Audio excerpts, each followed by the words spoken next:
Tengo el Antiguo Testamento, pero está también el otro y voy a buscar ese. Y el de Brent Sandy, que me parece que lo que hice es sacar solamente una parte, me parece, y no todo el libro. ¿Ya? En todo caso voy a revisar porque no lo tengo ahí completo. Entonces, en su momento le enviaré entonces ese material. ¿Ya? Lo demás sí está. Lo de Packer, de repente, si no lo encuentro, lo dejamos nomás. Aunque le he mandado el que dice Introducción al Antiguo Testamento. Eso sí se lo he mandado. ¿Ya? Solamente para que ustedes lo tengan en todo caso, como material de auxiliar para el Antiguo Testamento. ¿Ya? Bueno, seguimos entonces en esta parte. Nos habíamos quedado aquí. ¿Cuál fue la motivación de Ciro para dar la orden de que todos los pueblos vuelvan a sus tierras, ¿no? A sus lugares? Ciro practicó una política de reconciliación en los países sometidos, ¿no? Todos esos países sometidos por Babilonia, llevados por Babilonia, ¿no? Cuando ya está Ciro dominando esas tierras, entonces él trata de congraciarse con esta gente que de alguna manera estaba apoyándolo a él y respetaba las prácticas religiosas de estos pueblos. También se preocupaba por sus intereses comerciales. Y dentro de esta línea política, ¿no? Se debe considerar la conducta que tuvo con el pueblo, con Israel especialmente, todos los que vivían en el destierro de Babilonia y de los que deseaban volver al país de sus antepasados. Porque este tipo de política no fue solamente para Israel. Exageramos cuando decimos, no, Ciro le dio el decreto para que Israel se vuelva. Sí, sí se lo dio, pero también contaba hacia los otros pueblos, o sea, le dio esa oportunidad a los otros pueblos. En medio de eso está entonces el sentido de la vuelta de la cautividad de los judíos que estaban en Babilonia, ¿no? Así que por eso, este, Ciro entonces busca esto, aunque pudiera ser sacar partido de estos sentimientos, ¿no? Y antes de atacar a Babilonia, ¿no? Entonces él pidió ayuda, ¿no? ¿Ya? Y uno de los primeros decretos que promulgó Ciro después de la conquista de Babilonia autorizaba a los judíos a volver a su ciudad sagrada y reconstruir el templo, ¿ya? Ese fue uno de los primeros decretos, pero también vinieron otros decretos para las otras naciones, como hemos dicho, volver a esas naciones que estaban cautivas, que se vuelvan a su tierra, ¿no? Esa fue la política de Ciro, ¿ya? Entonces, esto fue una señal de agradecimiento del vencedor hacia sus fieles aliados, ¿no? Es decir, a todas estas naciones que estaban cautivos por los babilonios, les dio la oportunidad y agradecidos, ¿por qué? Porque apoyaron a Persia. Y lo apoyaron porque de alguna manera, este, eh, digamos, estos tomaron esperanza, ¿no? De que otro pueblo diferente a Babilonia pues les dé la oportunidad. Y de hecho sucedió, pues, ¿no? ¿No? Porque los gobernantes persas fueron más conciliadores, más a gusto, más, digamos, amigables, si se quiere, ¿no? ¿No? Y bajaron esa tensión que tenían las demás naciones cuando estaba Babilonia en el poder, ¿no? Muy bien, Grimberg otra vez nos ilumina a nosotros, nos da la guía. Como he dicho, esa historia está ligada a la historia universal. ¿M? Y hay que entenderla por ese lado, hermanos, porque si no entendemos esta parte, y de paso yo recomiendo que en la historia, para entender este asunto del cautiverio, lean Historia Universal. Y cuando estamos hablando de Historia Universal, hablemos de Historia Universal, pero de lo serio, ¿no? No estoy hablando de quizás sin menoscabar, ¿no? La historia universal que teníamos en los libros de la secundaria, ¿no? que te daban los elementos básicos, ¿no? Creo que esta parte no la he estudiado y no recuerdo exactamente yo que haya estudiado en el colegio. Hoy día tampoco en los colegios se enseña historia universal. Bueno, para eso están las enciclopedias. Y la enciclopedia de Carl Glimber es muy buena. Creo que sí la tengo en PDF, sí las tengo por ahí. Yo cargo por ahí de todo, ¿no? Tengo una cantidad de libros, ya cerca de 20.000 libros, ya. Y sí, eso sí lo debo tener por ahí, de alguna manera. Entonces, el gobierno judío, por otro lado, en esta etapa de vuelta, de volver, fue netamente eclesiástico, ¿no? Ya, el sumo sacerdote gobernaba la región, ¿no? Y por eso se convirtió en un cargo muy codiciado también, ¿no? Por ejemplo, y lo dice aquí Packer, dice, un sacerdote mató a su hermano en una ocasión cuando éste buscaba para sí tal posición, y el gobernador persa se consternó tanto por este acto que impuso una fuerte multa a la población, ¿no?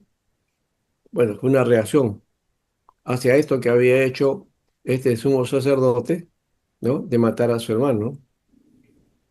Bueno, creo que ahí se estaba olvidando ese hecho de no matar, ¿no?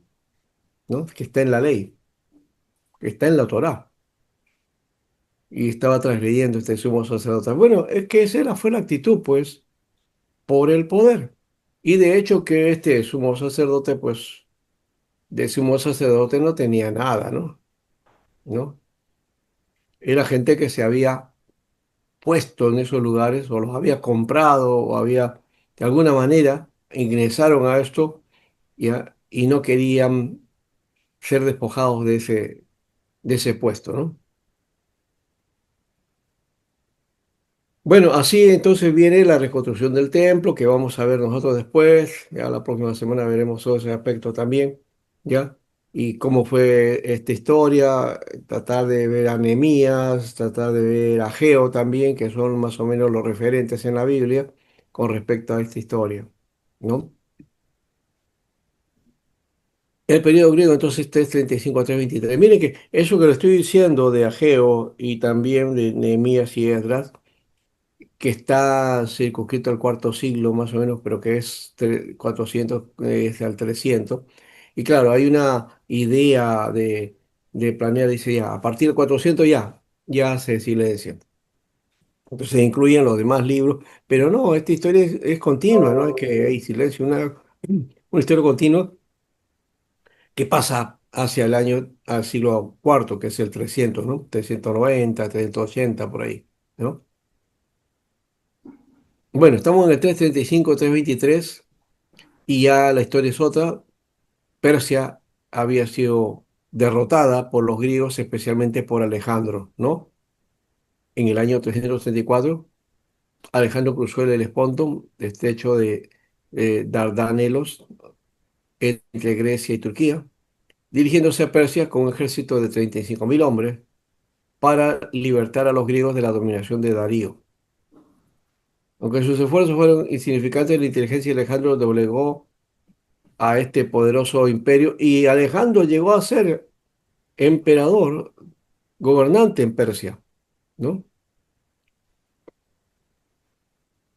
Es en el año 335 que comenzó Alejandro su memorable reinado de 12 años y luego de establecer el dominio de su propia patria, se fue al oriente, conquistó Siria, así Israel, Egipto y Persia. Fue su, digamos, el último bastión, ¿no? Persia fue su corona, de alguna manera, ¿no? De todo lo que había hecho, pues eso fue lo máximo para él, ¿no? En la historia generalmente no se cuenta mucho de esto, de que él fue emperador, porque no tuvo mucho tiempo, es que ahí murió, ¿no? Murió en Babilonia en el año 323, ¿no? Entonces, él sí fue gobernante de Persia, que si él hubiera superado su enfermedad, posiblemente la historia hubiera sido otra, y hubiéramos encontrado a Grecia totalmente dominando Persia, ¿no? ¿No? Y desde esa zona gobernando el mundo, ¿no? Bueno, él trató de conquistar más tierras hacia el oriente, pero se negaron a seguir extendiéndose sus tropas y por supuesto Babilonia fue, o Persia, ¿no? Fue lo último que él pudo hacer, ¿no?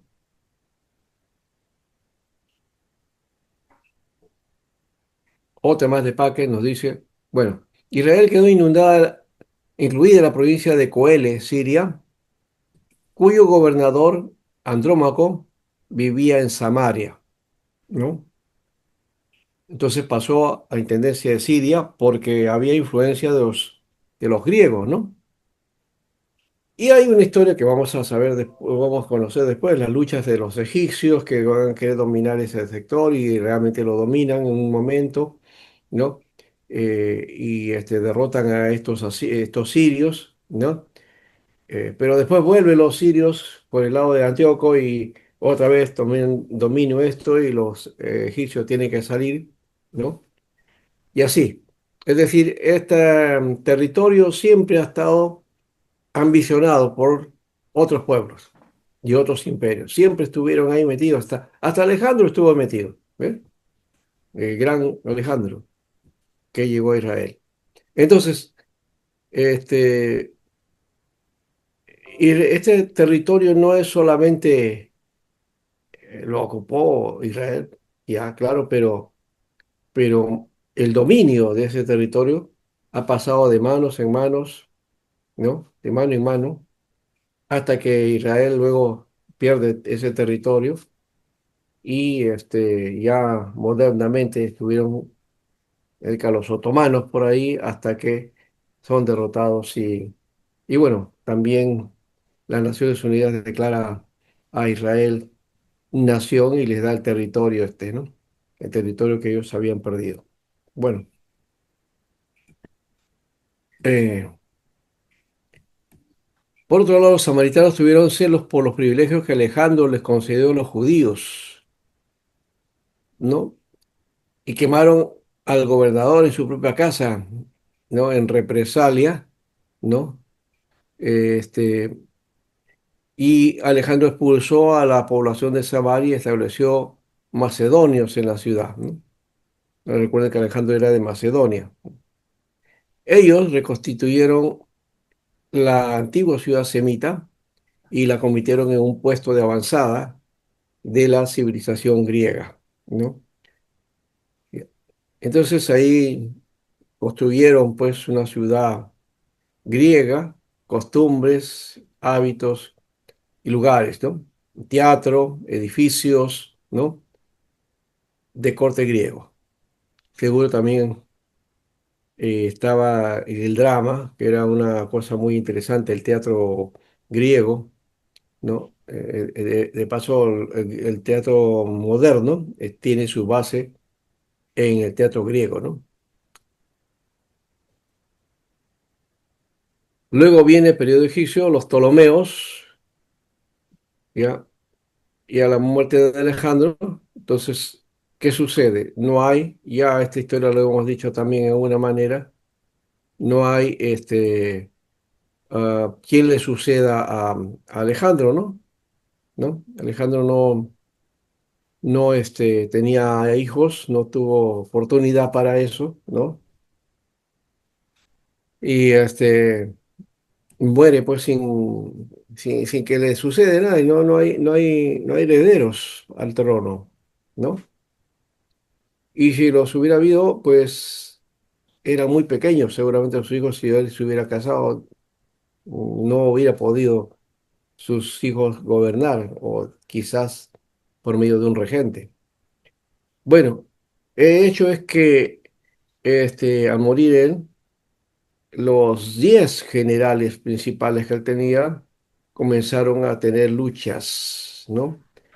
Esto lo dice Brensandi también, ¿no? Y Packer habla acerca de esto también, ¿no? Entonces, se luchan para sucederle, ¿ya?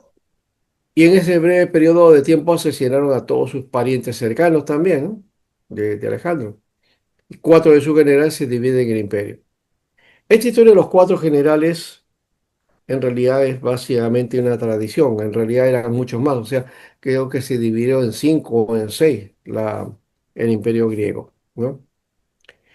Y dos de ellos, que son los más importantes para nosotros, es lo que dice Paca también, Ptolomeo y Seleuco, fueron los que tendrían parte y dominio en Israel, ¿no?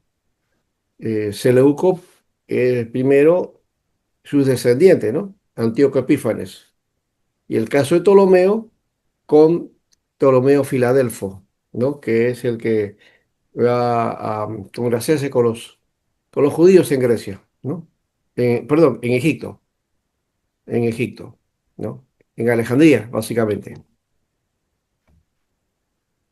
Como hemos dicho, en estas luchas estaban los sirios dominando este lugar, luego vienen los egipcios y también dominan, y otra vez los sirios, y en esta etapa, de los 104 a los 106, en ese periodo que es más largo, ¿no?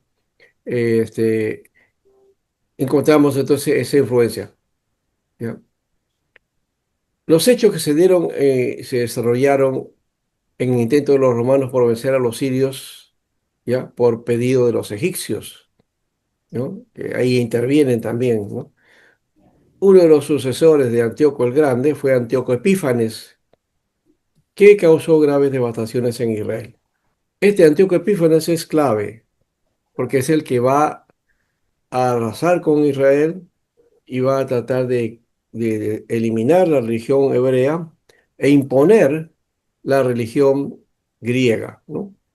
O lo que se llama también así, el helenismo, ¿no? El helenismo. En Israel estaba gobernando en esa época el sumo sacerdote Onías. Ya hemos escuchado en el cuadro, han visto, ¿no? A Onías, ¿no? Epífanes vendió ese cargo al hermano de Onías llamado Jesús, ya que sea casualidad que se llamaba Jesús, porque Jesús es un nombre muy común para esa época también, de paso, ¿no? Ahora es mucho más. Jesús es Yeshua, Joseph, son nombres muy recurrentes en esa zona, ¿no? José, Johanán, ¿no?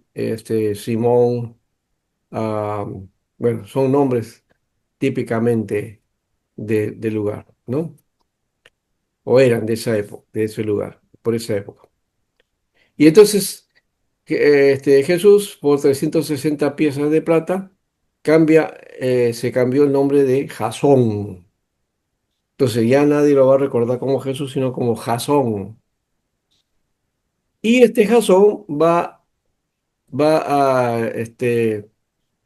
digamos, a apoyar la helenización de los judíos, ¿no?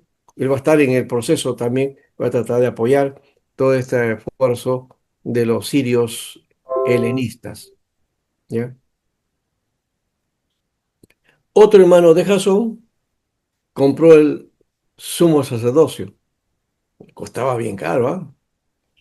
Este fue Menelao, ¿no? Menelao se llama, ¿no? ¿No? O se llamaba, ¿no? Pastor, Menelao. pastor, una Sí, consulta. Ese Ononías que usted dice, ¿qué Ononía es? ¿Primero, segundo o tercero? Porque creo que usted mencionó tres Ononías en los de las PPT. ¿de quién? De Onías. No, yo hablé de Antíoco, de Onías no. No, pero ahí uno de los PPT creo que observé que ahí mencionó a tres Onías, si mal no me equivoco. No, fue O, Antíoco. o fue Antíoco. Sí, Ah, fue con ya, los Ptolomeos. De Onías no. No, ah, ya, ya. debe De haber habido Antíoco. una confusión porque hemos hablado de varios nombres. En todo Sí. caso, el cuadro ese, deben haberlo puesto bien ustedes. Acá está, ¿ya? A ver, En este cuadro no Antíoco. está, el cuadro de No, aquí. no, no. Ahí está, ahí, justo en el Antíoco, allá.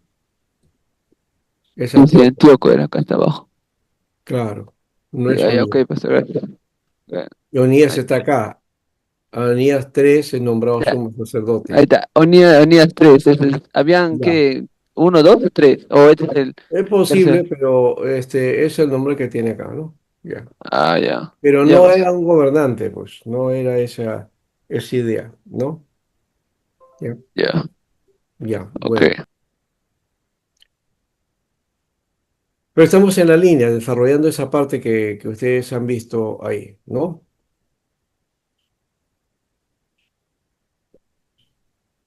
Estamos aquí esta parte. Y aquí viene la Israel del segundo templo, pero esta es una historia que yo hubiera querido trabajar un poquito más adelante, entonces esa parte lo vamos a dejar para la próxima semana, ¿ya? Lo que sí voy a hacer es, que es importante también en este aspecto, es afirmar un poco más esta etapa que estamos mencionando, con algunos detalles, ¿ya? Y lo de los macabeos, eso nos va a ampliar un poquito más en su momento, ¿ya? En esta historia vamos y venimos, eso es lo que estamos haciendo de alguna manera. Espero que no marearlos ustedes con esas idas y venidas, ¿no?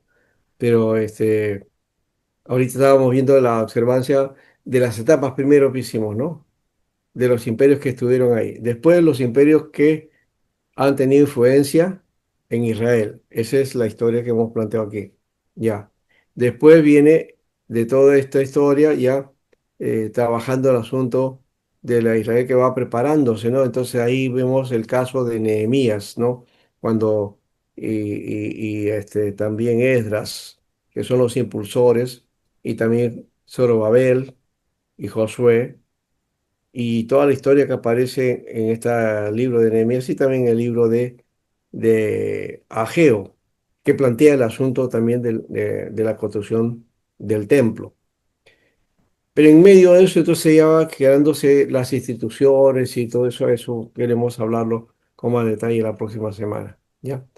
Entonces, aquí hay un material que yo les que comparto aquí parte de lo que está ahí es en el material que estaba por acá, ya lo he trabajado aquí, ya.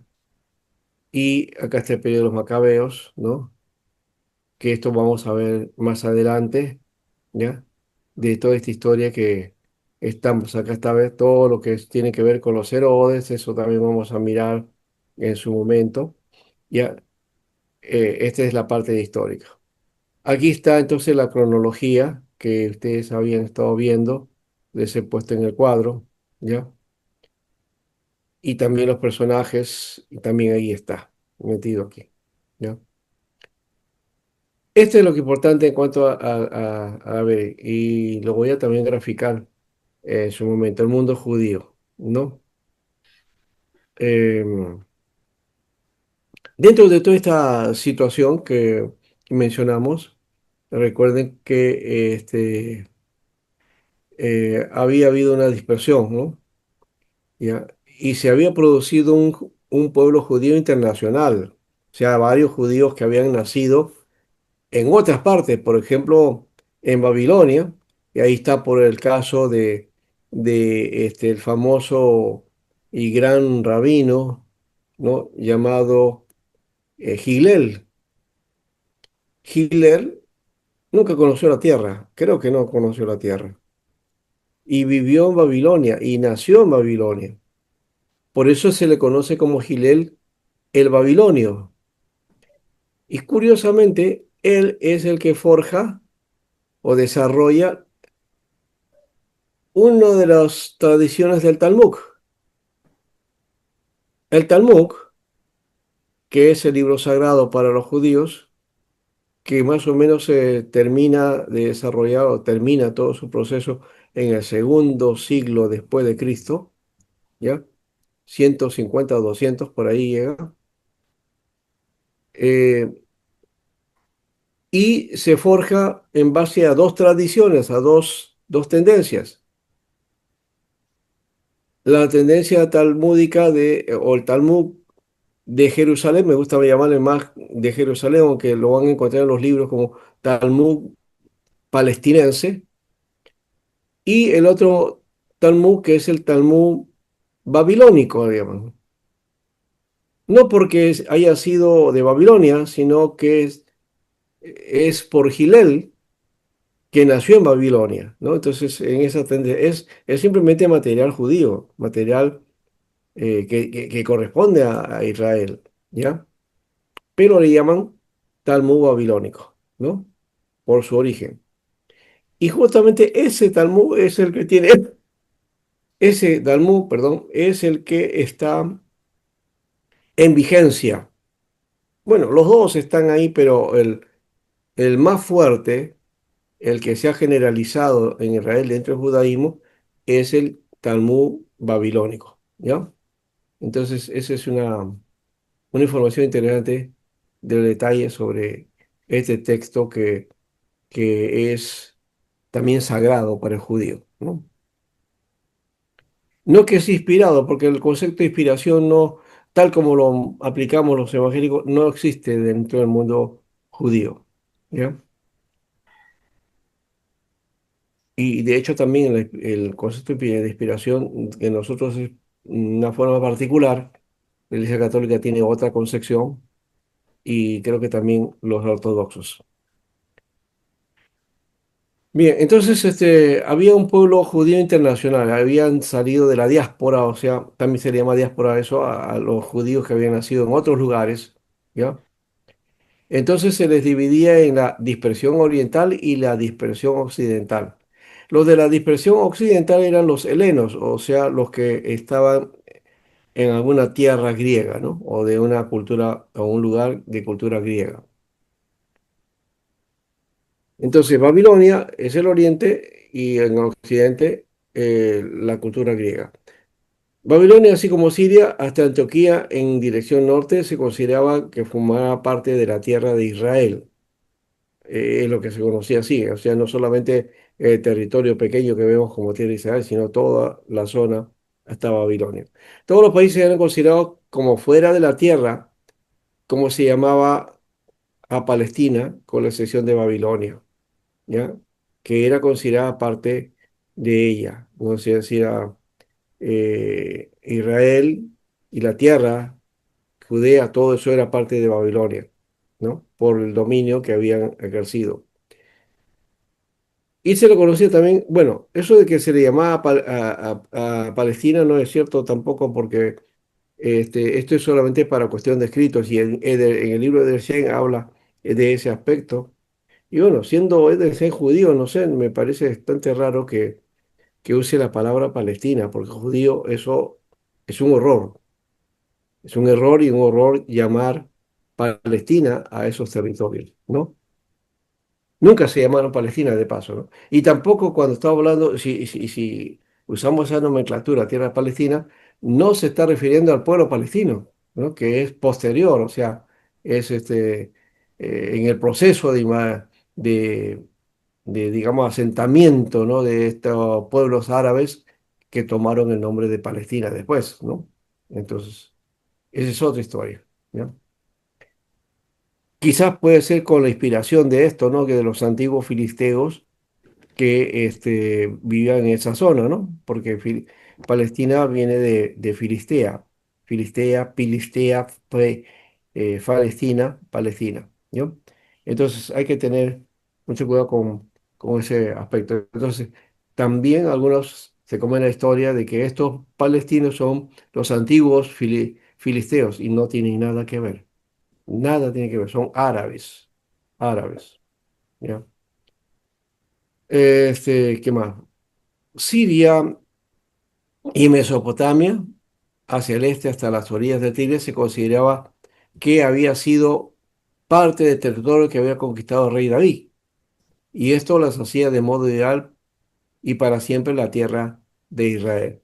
Y era la zona en que había muchos judíos también deportados, ¿no? ¿Ya? Eh, y había muchas colonias judías, ¿no? Grandes, ricas, ¿no? E inclusive dice RC que había un escritor que les designó en realidad como la tierra de Israel. Pero, pero básicamente Tierra de Israel es la tierra esta de Canaán, pues, ¿no? No llega hasta la Mesopotamia, ¿no? Pero bueno, eso es un ideal de alguna manera. eh, Pretender poner eso desde la idea de las conquistas de David, ¿no? En todo caso, simplemente queda como un sueño, ¿no? La población oriental era de varios millones, ¿no? Había crecido mucho y tenían poder político, ¿no? Por eso que los persas y los griegos los favorecieron, lo mismo que los egipcios, y aún los sirios y los romanos, hasta por lo menos al 40 después de Cristo, ¿ya? Y, y por otro lado también, pues, Babilonia estaba a 8 días de viaje, ¿no? Desde la tierra de Canaán hasta Babilonia, eran 8 días, no era mucho, ¿no?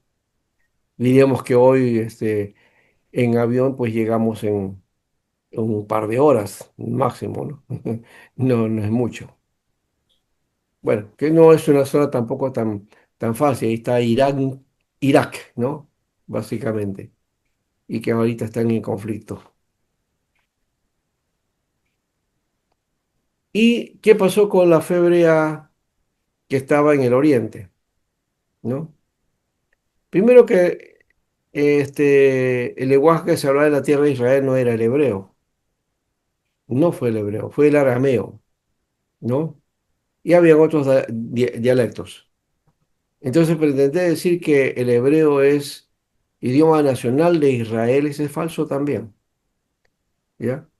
Aunque hoy día hay mucha mística, mucha historia sobre eso, hasta cuentos muy bonitos, hermosos, pero que solamente son historias levantadas por ahí alguien que soñó eso, ¿no? Esa idea de que las letras cayeron o que estuvieron delante de Dios y Dios les manda alguna misión a cada letra y toda esa historia. Es simplemente una romantizar al idioma, ¿no? O darle un carácter sacralizado al idioma hebreo, que no lo tiene. Ni el griego ni el hebreo no debemos sacralizarlos, o sea, no creerlos divinos, ¿no? Como idiomas divinos, como idiomas del cielo. Algunos lo ponen así, de paso, y se creen a rajatabla eso, ¿no? Entonces, que el hebreo, uy, ese es el idioma que vamos a hablar en el cielo, entonces hay que aprender hebreo. Y otros que dicen, no, el griego también, ¿no? Porque el griego, Dios utilizó el griego, entonces lo ha santificado también, griego. No, nada que ver, ninguna de esas dos cosas corresponde a la historia real y verdadera, ¿no? Por otro lado, entonces, el hebreo llegó a ser parte del lenguaje culto de los eruditos y de la sinagoga, especialmente de los copistas, los escribas, sí tenían dominio del hebreo, ¿no? Para el cuidado de las escrituras. Y que más adelante, para el siglo VI al 9 o 10 de nuestra era, los masoretas tratan de guardar este aspecto, la pronunciación, y también inventan los puntos vocálicos para darle la sonoridad, o digamos, para que no se pierda la sonoridad del lenguaje hebreo, ¿no? Entonces, eso ya es otro camino. Ya. Así que, como sucedió, era necesario emplear intérpretes que traducían al pueblo las escrituras, ¿no? Porque las escrituras eran hechas en hebreo, no se podía hacer en otro idioma. Aunque, bueno, Ptolomeo, ¿no? Filadelfo, sí mandó a hacer una versión en griego que los judíos no aceptaron nunca, la rechazaban, ¿no? Muy bien, entonces estas traducciones empezaron en Israel, pero sus formas más logradas se hicieron en Babilonia, ¿no? El texto hebreo. El aporte de Babilonia entonces a la fe judía, ¿no? Y aquí vamos a ver justamente lo que yo les mencioné por ahí ya del texto, ¿no? Israel estaba en deuda con Babilonia en una manera más importante, ¿no? Eh, y las nuevas circunstancias que se llaman los judíos a su regreso hacía necesario la adaptación de la ley mosaica. Ese fue un momento importante también a la hora de volver entonces también actar bien la ley mosaica, darle sentido, o sea, volver para esto. Y ahí encontramos en el libro de Esdras, sobre todo, ¿no? Cuando están leyendo el texto de la ley, ¿no? Y cómo el pueblo todo se compunge, lloran, y claro, están atentos a la interpretación del texto, ¿no? Porque escuchaban y luego les daban la interpretación. Era un momento muy, muy hermoso, ¿no? Que la Biblia lo describe ahí en pocas palabras, ¿no? Pero que fue por mucho tiempo, ¿no? ¿No? Pasó eso largo en cuanto a esa lectura y esa disposición del pueblo. Ya. Este, Era necesario esto y también de repente está forjar una nueva legislación, pero desde la perspectiva de la Torá oral, ¿no? Así que la piedad del celo se centraba en la observancia externa y el estudio de la letra de la ley. Y así fue el origen de la Misná o segunda ley, ¿no? Que no es necesariamente segunda ley tampoco. Esto creo que hay que corregirlo aquí. Aquí hay un dato que no está bien. La Mishnah no es una segunda ley. La Mishnah es el resultado de toda una recopilación de la Torah oral, de la tradición de la Torah oral, ¿no? Y no sé si es Yohanan Ben Zakkai, me parece que es el que plantea todo este aspecto, ¿no? Y trabaja este, esta perspectiva, ¿no? Eh, Esta parte era la intención que tenía era explicar y suplementar a la ley escrita, ¿no? Vamos a ponerla de esa manera. No es segunda ley, sino es Torah oral y lo otro es Torah escrita, ¿no? Entonces Pastor, es para complementar cuando, la Torah escrita, sí, y para interpretarla también, ¿no? Sí. Pastor, cuando en el Nuevo Testamento me parece que Jesús también habla sobre, hay una parte en la que hablan sobre la ley y las obras de la ley. ¿Se está refiriendo a eso en todo caso? Sí, también, claro. Claro, porque las normas también las ponía la Misná, ¿no? ¿Sí? Y también la tradición Ya, judía con respecto a la ley, ¿no? Que se va ya, forjando y claro. que luego termina en la Misná, ¿no? Porque en un momento había problema, o sea, en un momento hablaba de la ley y en otros momentos hablaba de las obras de la ley, ¿no? Y Sí, justamente ahí estaban las discrepancias, ¿no? sí. Y también entendámonos que la ley no solamente era el escrito, sino también la oralidad, ¿no? Entonces la tradición oral era muy importante y le daba mucho peso, y el judío le daba peso a eso también hoy día. Por eso que el Talmud, que contiene la Mishnah, es relevante para ellos, tanto como el Hataná, ¿no? El Hataná es el texto hebreo o lo que se llama la Biblia hebrea, ¿no? O la Biblia judía, como se llame, ¿no? O como quieran decirle. Para términos académicos y pedagógicos, ¿no? Porque ya hemos dicho, el judío no le llama así a esta sección o a sus escritos sagrados. Este, el resultado de este estudio entonces fue la Misná o investigación, un término que después se aplicó popularmente a los comentarios sobre las escrituras y la predicación. Desde el principio entonces la teología judía se dividió en dos ramas, por decir teología judía, porque no existe teología judía, ¿no?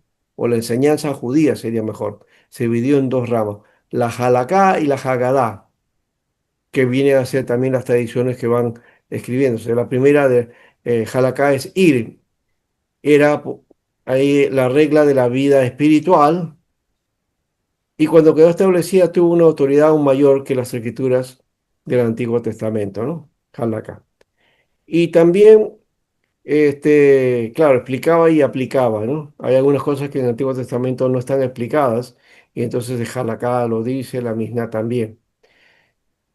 Am, por otro lado, la segunda, el Hagadá, viene de Hagak, que significa decir, y era solo la enseñanza personal del maestro de mayor o menor valor según la popularidad, la erudición, la sabiduría o la autoridad que tendría, ¿no?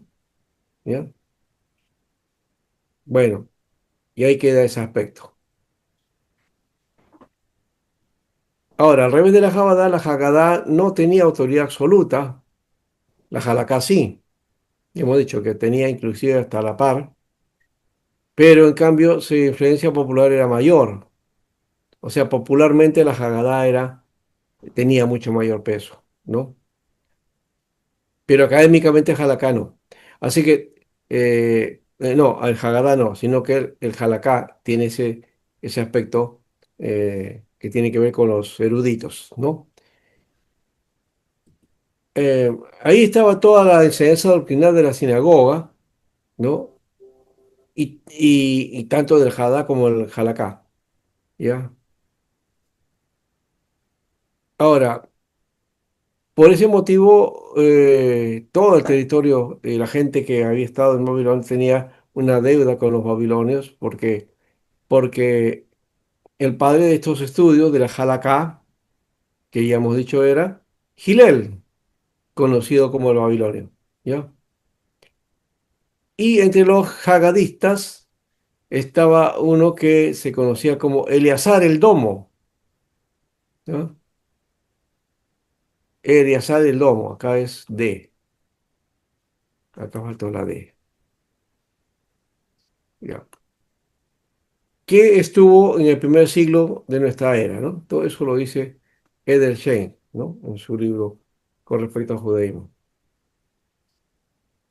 Y para ir terminando, entonces ahora, porque estamos en esta etapa, o sea, se dan cuenta de toda esta historia que he mencionado, ahora estamos en la parte esta de la cautividad, históricamente, ¿no? Lo otro es simplemente un repaso de todo lo que ha pasado hasta Roma, pero ahora estamos dando por partes, ¿no? Entonces, la cautividad, vinieron de la cautividad y a la nueva tierra, que no la encontraron tan bien, estaba desolada, estaba terriblemente mal, ¿no? Nehemías, por eso, estando eh, ahí en el palacio, en el trono con el rey de Persia, dice, no, pregunta, ¿no es cierto?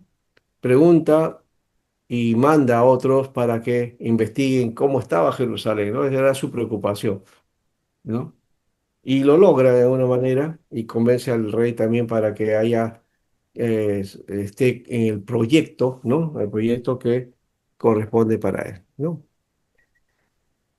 Está bien, entonces, este, aquí la pregunta entonces, ¿no? Eh, ¿Qué influencia tuvieron en la fe hebrea los judíos occidentales? Ahora, estos ya son de parte de los helenos, ¿no? Los griegos helénicos o helenistas. Eh, Estos eran principalmente judíos que se dedicaban a la artesanía, negociantes, mercaderes y dedicados a tareas afines, que estaban en la parte occidental, ¿no? Por asuntos de su vida, ¿no? Cotidiana, de sus actividades, ¿no? Eh, el estudio de la ley, el nivel que tenía, ¿no? Venía del Oriente, pero en cambio los del Occidente, pues no eran así, ¿no? ¿Ya? Pero eso no les daba, digamos, el tener un alto concepto nacional y un desprecio al paganismo, ¿no? ¿No? Y la influencia griega entonces se mete en esta fuerza con conceptos tradicionales y nacionalistas, ¿no? De ahí viene entonces la figura de que los fariseos van a tomar la línea del pensamiento persa y los saduceos, ¿no? Van a ser más racionalistas, ¿no? Y estos no creen en la resurrección, en cambio, los que vienen o los que tienen la tradición desde Persia, entonces sí van a creer en la resurrección, creen en cosas más espirituales, más sobrenaturales, los saduceos. no tenían esa característica. Y los judíos occidentales tampoco, ¿no? Así que algo, los griegos metieron algo de estas características al estudio de las escrituras. Por ejemplo, los eruditos judíos empezaron a leer la filosofía griega de la biblioteca de Alejandría, ¿ya? Y de otras ciudades también. Quedaron intrigados con las ideas de Aristóteles y de pensadores griegos, como eh, vieron, por ejemplo, el éxito de Alejandro, ¿no? ¿No? Basado en pensamiento griego. También había un modo intelectual de ver las escrituras, ¿no? Una comprensión filosófica y la aplicación a ellas de los resultados de pensamiento y criticismo, un sistema filosófico que tiene por base la crítica de todos los conocimientos humanos. Entonces, eso, por ejemplo, ha quedado para nosotros también, ¿no? Vía la filosofía, ¿no? Por ejemplo, el método sintético, el método, este, como le llaman, sincrónico, diacrónico, o también el método deductivo, el método inductivo. Todo eso son características que tienen que ver con las prácticas del pensamiento griego, ¿no? La misma idea del dualismo, ¿no? ¿No? Lo sagrado y lo profano, todo eso viene del del mundo griego, ¿no?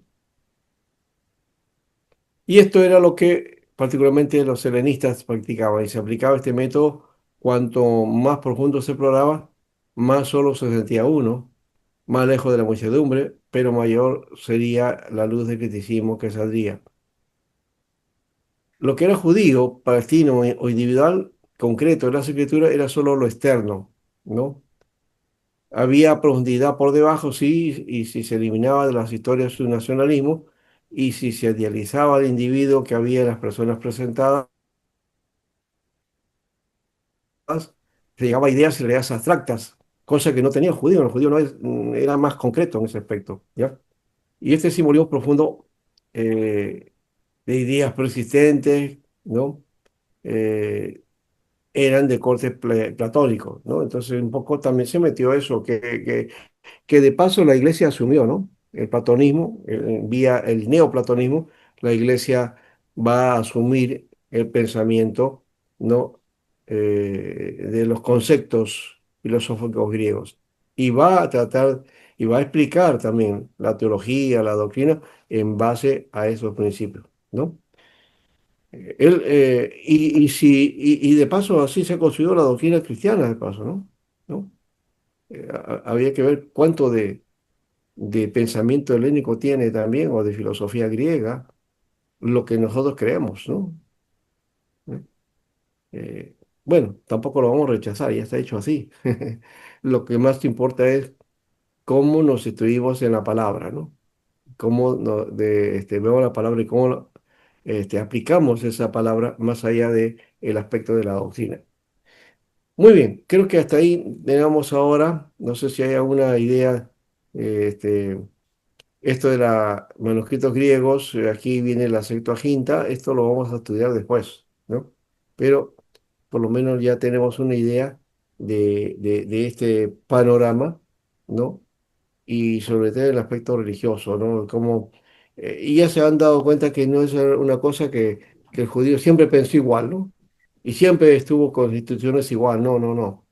Hay todo un proceso que se va dando y va enriqueciendo el proceso del grupo social y de la religión, ¿no? No hay otra forma de entender este proceso. O sea, es un proceso.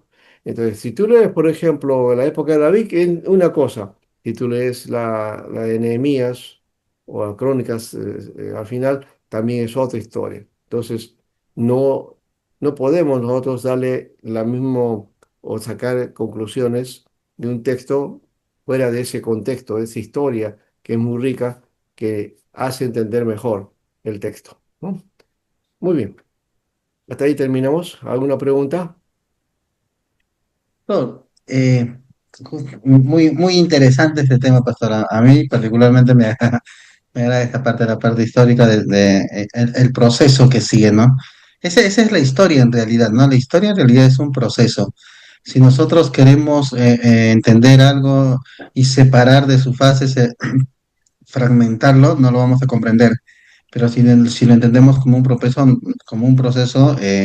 vamos a tener una idea más clara. En todo caso, pastor,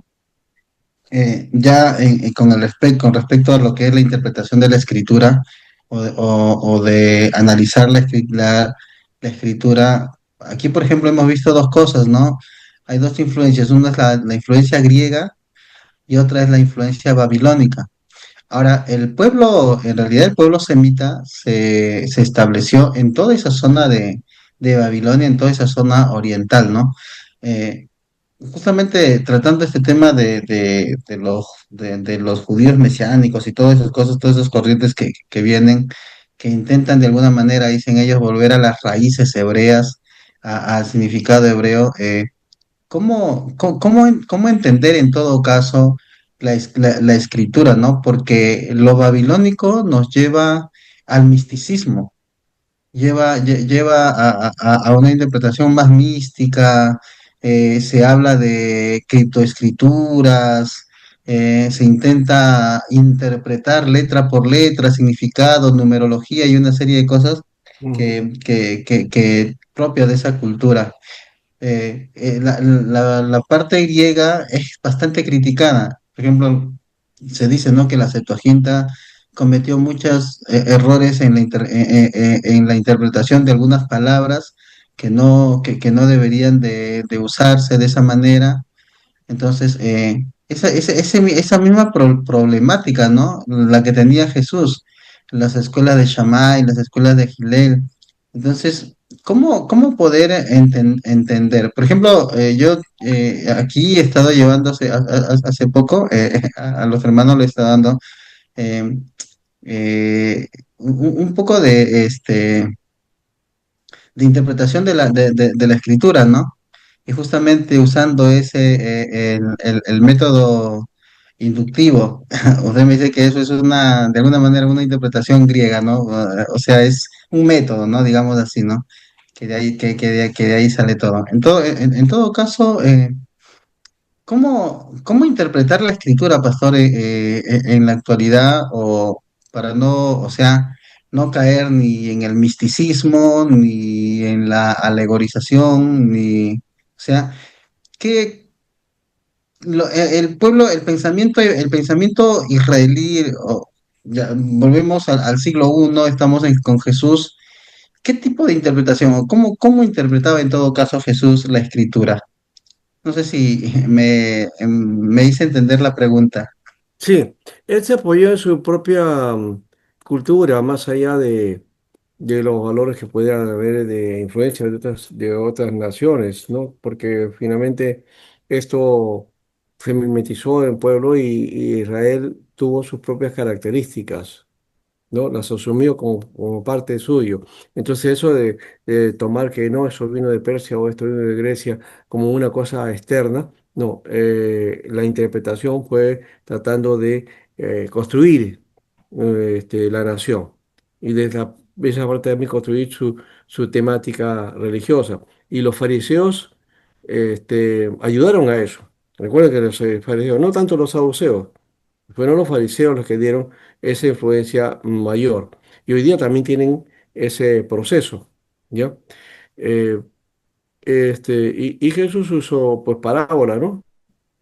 La narrativa, las enseñanzas que trabaja al estilo rabínico. Eso creo que es importante de notarlo, ¿ya? Con eso nos quedamos, creo, mejor. Ya, o sea, ya lo demás sería una especulación y entraríamos al aspecto griego propiamente. Bueno, ahora sí, ya estamos en un minuto más y ya no, o un minuto y ya estamos de salida.